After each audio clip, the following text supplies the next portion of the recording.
Essa é uma imbira, um instrumento tradicional africano, também conhecido como kalimba, piano de dedo, entre outros nomes. Mas lá no Zimbábue, há muito tempo atrás, a imbira só podia ser tocada por homens. A ordem era muito clara. Apenas homens tocam imbira. Foi o que Ketua cresceu ouvindo falar. Mulheres não podem tocar imbira. Mulheres não podem tocar imbira. Mas esse era o seu sonho. Afinal, a imbira era um instrumento sagrado que tinha o poder de invocar a força dos ancestrais. Mas Ketua sabia que isso era impossível. Ninguém a ensinaria a tocar imbira e ela jamais teria um instrumento como esse. Ketua gostava de todas as tardes tomar banho de rio. Ela chegava ali, sempre no finalzinho da tarde, no Libantobale, que é a hora das pessoas bonitas. Libantobale. E naquela hora, Ketua entrava no rio, brincava, se banhava.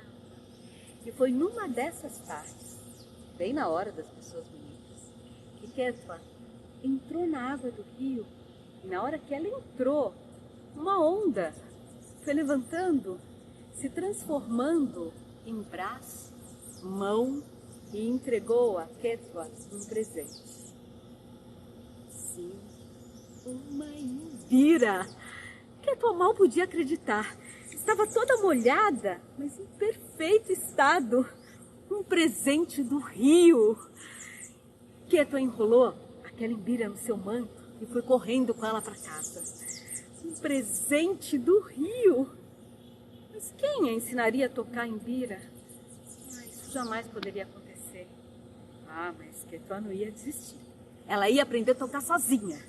No outro dia, ela foi até a beira do rio, ficou procurando um lugar onde pudesse se esconder, até que entre as árvores encontrou uma pequena gruta. Ketua entrou ali e disse: agora eu aprendo a tocar imbira.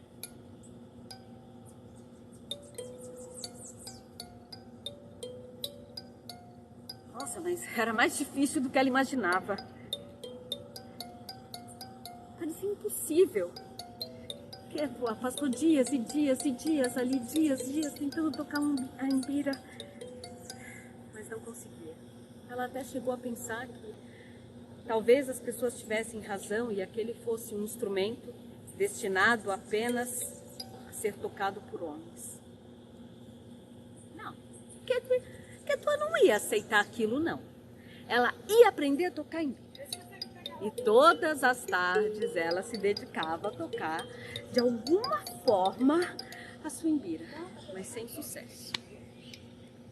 Até que chegou o dia da grande festa da colheita, que acontecia uma vez ao ano, onde todos os jovens, os homens do reino, eram convidados a tocar suas imbiras no salão do rei. E as pessoas podiam cantar, dançar. Ketua então se preparou, colocou uma roupa bem bonita, e quando chegou no salão em que os tocadores começaram a tocar suas imbiras, Ketua fechou os olhos e deixou que o seu corpo recebesse aquelas melodias. E então começou a dançar. O seu corpo expressava gestos graciosos. As pessoas ficaram encantadas e Ketua dançou por horas e horas e horas. Ninguém conseguia tirar os olhos dela. No dia seguinte, Ketua foi até a gruta. Entrou, pegou a sua calimba e continuou tentando. Mas dessa vez, Ketua resolveu experimentar algo diferente. Ela respirou, relaxou e permitiu que o seu corpo conduzisse o movimento. E naquele instante, Ketua começou a sentir que ela não estava tocando a imbira, ela estava sendo tocada pela imbira, que ia revelando para ela sua poderosa melodia. E Kétua sentia a força das suas antepassadas junto com ela. Kétua ficou tão feliz que ali começou a ouvir o canto dos pássaros e traduzir no instrumento. Ouvia o rio e traduzia no instrumento. E Kétua estava muito feliz. Finalmente, a melodia da sua alma e da natureza estavam tocando naquela imbira. Kétua, todas as tardes, sentava lá, ouvia a natureza, a sua alma e tocava a sua vida. Mas pouco tempo depois aconteceu um fato muito triste. Aquele rei, que era tão amado por todos, caiu doente. Foi uma doença tão séria que logo o rei ficou ali, no leito de morte. Todos os seus súditos desesperados, porque nenhum médico, nenhum remédio, nenhuma poção podia curar o rei. Kétua também ficou muito triste. Ela queria poder fazer alguma coisa pelo rei.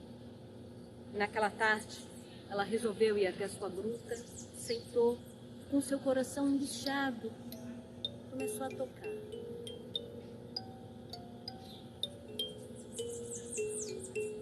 E aquela melodia foi chamando a força das suas antepassadas. E Kétua sentia a força da natureza se manifestando naquela melodia. Então Kétua, com toda aquela força, saiu da gruta e foi tocando pelas ruas em direção ao salão real. E quando lá chegou, todas as pessoas estavam ali ajoelhadas em volta do leito do rei. Kétua também se ajoelhou, pegou a sua imbira e começou a tocar. As pessoas ficaram horrorizadas. O que é isso?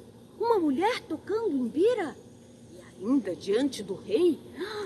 Que sacrilégio! Que horror! Seremos amaldiçoados com isso! Kétua não se importou. Continuou tocando a sua imbira. E aos poucos foi introduzindo um canto que invocava os antepassados. Foi aí que as pessoas começaram a ouvir outras imbiras tocando ali, e outras vozes começaram a surgir e cantavam: continue vivendo, continue vivendo. Mas era estranho, porque as pessoas olhavam e viam apenas Kétua com a sua imbira. Mas naquele salão parecia que uma multidão tocava e cantava. O rei então abriu os olhos e foi apontando na direção das paredes e falando nomes dos antepassados, reis e rainhas, dos seus pais, avós. E ele ouvia que todos lhe diziam: continue vivendo. O rei olhou para Kétua naquele instante e disse: mulher, eu lhe agradeço, porque a beleza do teu gesto e a tua melodia tocando essa imbira teve a força de invocar os antepassados e curar a minha doença, salvar a minha vida. E a partir de hoje eu declaro que você e todas as mulheres podem tocar a imbira para invocar os nossos antepassados. E assim foi. A partir daquele dia, Kétua e todas as mulheres passaram a tocar imbira e invocar a força dos antepassados. Essa sabedoria que cura e transforma.